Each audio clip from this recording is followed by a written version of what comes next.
All too often, we are most willing to stand back and recount with vivid accuracy every time we have been victimized.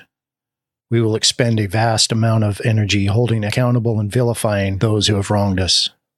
Even as our world crumbles around us, our focus remains on others.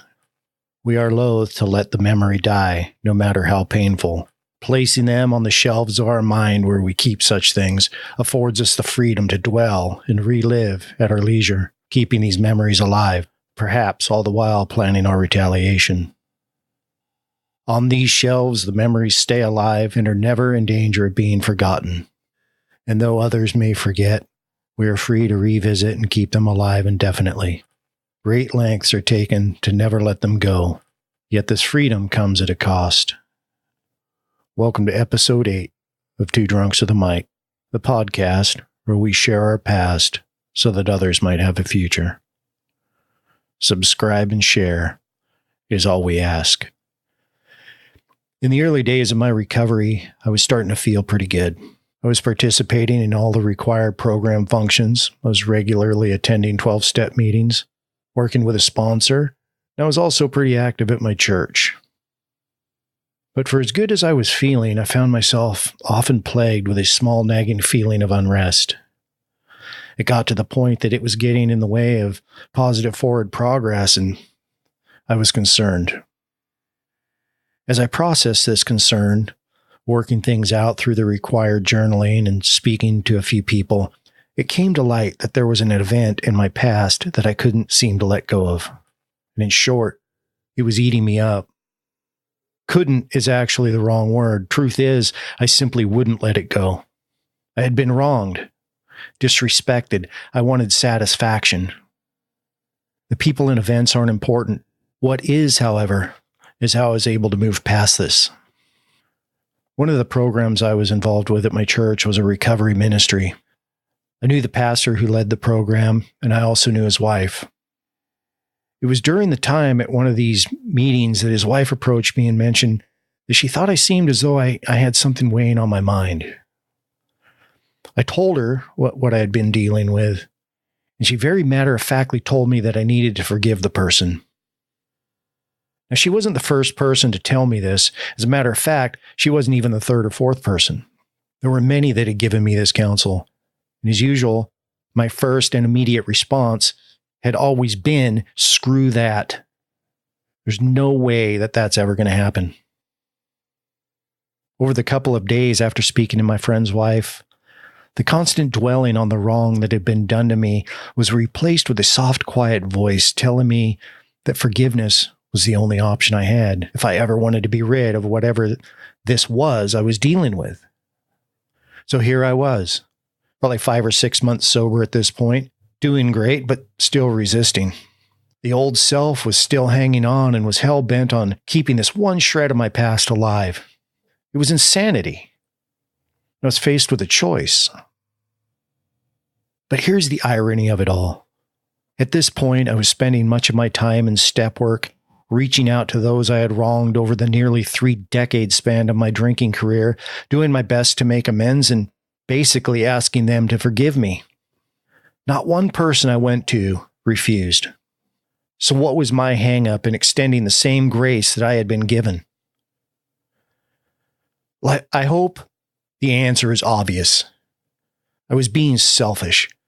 I was being self-absorbed and acting like a prepubescent school kid that's not getting their way. It's as simple as that. It was crushing me. Not just emotionally, but it also had a physical effect on me. The type of strain that maybe most will probably relate to is coming from a ton of stress. And I'd had enough and finally got to the point where I saw, though begrudgingly, the wisdom in extending forgiveness to the situation. And so I did.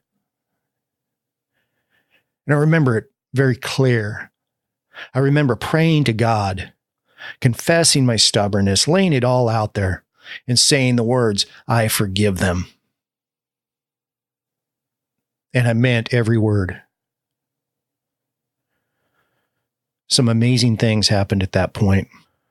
One was that all the feelings that had been weighing me down for the previous 20 years were lifted. I mean, literally lifted off my shoulders. I felt it gone. It was no longer on me. A tremendous burden gone. And another thing is that, except for telling people about it like I'm telling you, I've never thought or spoken about it again. Now, my point in telling of this experience, and the reason that I wanted to spend the time during this short episode talking about forgiveness, is that it generally doesn't come naturally to us as people. It isn't our go-to response. We want blood. We want justice. But the truth of the matter is that the only person that is ever truly affected by holding on to something like this is ourself. And those effects are always going to be negative. It may, as in my case, take some time. Everyone's experiences are different, as is the extent of the damage done. I'm by no means saying that it's going to be easy. As a matter of fact, it may prove to be one of the most difficult things you'll ever have to face. But it's important to remember that this has much less to do with the person or persons you may need to forgive than it does with you. As addicts, we are in a fight for our life. That substance is out there doing push-ups, waiting for us. My recovery is more precious to me than any other gift I've been given. And if keeping it means that I have to swallow my pride every now and then, so be it. And I would sincerely hope that you feel the same about yours. Forgiveness is something we need to learn and put into practice. It's as important as anything else in recovery. Some may be inclined to argue that it is perhaps the most important. Receiving forgiveness certainly does feel good.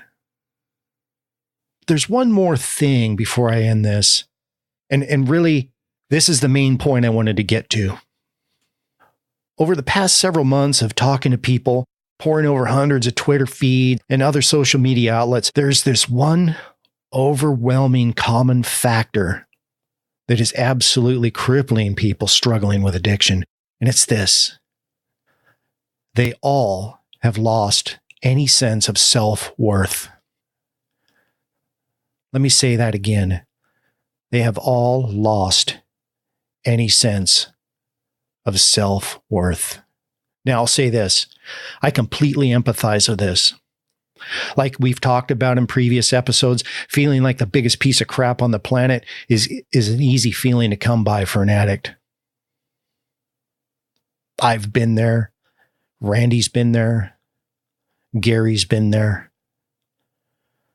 But the operative term here is been there. We are no longer there. Well, of course you're not, someone might say. You guys have years. It didn't take years. The truth is that my self-worth started coming back the first day I didn't pick up. It grew as I started to pay attention to the people around me who had made it their life mission to help someone like me.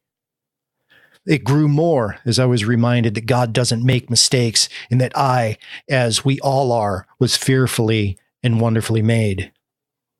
I am loved despite myself. My self-worth flourished, however, when I finally forgave myself. We have to forgive ourselves. For whatever reason, this is perhaps the hardest thing to do. The shame and self-loathing that has built up over the time we were engaged in an active addiction is crippling. Many feel it's insurmountable. But it isn't. There's no doubt that self-forgiveness can be difficult. Far more difficult, perhaps, than forgiving another person, but it needs to be done. And the truth is that the you that you are hating isn't the real you. The real you exists only below the substance-induced persona. The real you is a person with hopes and dreams, the one that provides the addict's crazed mind with any glimmer of hope, no matter how fleeting. That's the real you. Until self-worth and self-forgiveness are achieved, The true vision of successful recovery will remain a distant mirage for many.